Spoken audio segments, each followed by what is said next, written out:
This is China's first Zika patient. He was in Venezuela when he began to get a fever and feel dizzy.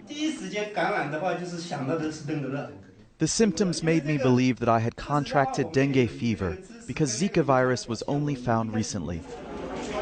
Infection with the virus is not usually life-threatening for adults, but it is of concern to pregnant women because of a strong possible link to babies born with deformities.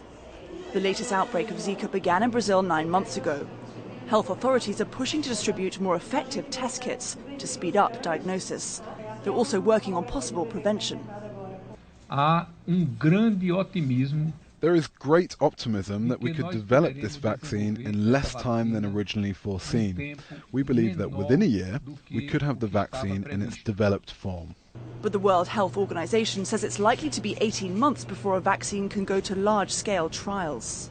The Brazilian government says as many as 1.5 million Zika cases have been reported there, and 4,000 suspected cases linked to brain deformities in babies.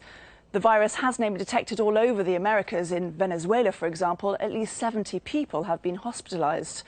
There are also cases in the US in people who have traveled south, and at least one suspected case from sexual contact. As well as a case in China, at least 2 pregnant women have returned from Latin America to Australia with Zika.